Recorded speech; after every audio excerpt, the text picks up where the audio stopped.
Go, Michaela!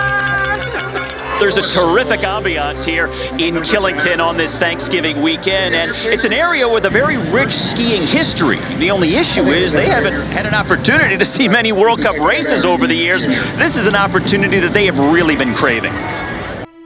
Killington is nicknamed the Beast for good reason. It has a vertical drop of 3,050 feet and 155 trails spread out over 6 mountain peaks. Historically, Killington has been the first ski area in the eastern United States to open each winter, and the last one to close. And now, for the first time ever, the FIS Alpine Ski World Cup has scheduled races here.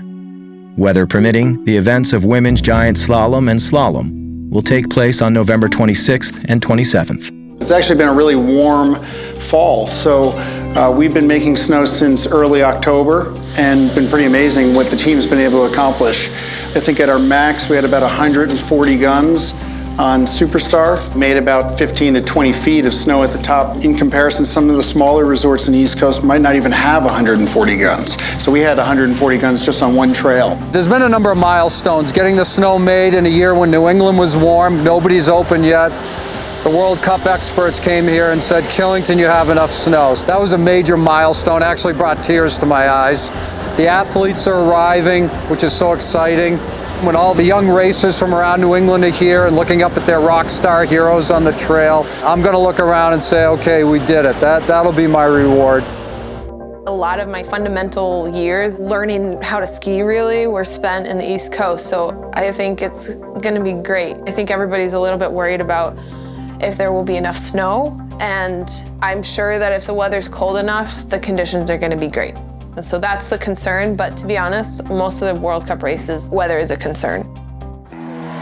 All eyes anxiously make their way to the top of the course as Michaela charges out of the start in search of the second GS victory of her career. As she works her way towards that bottom pitch, and the crowd sees her come into view. She's lost a little time, but just 4 100ths out. Can she make it up to the final few gates? Michaela Schifrin at the line, and she's into second place. Michaela will not stand in the top spot today. And now 7 more racers will have the opportunity to knock her off the podium. She's into second place behind her teammate by just 2 100ths. So Michaela Schifrin gets bumped down a spot, but still on the podium right now in 3rd.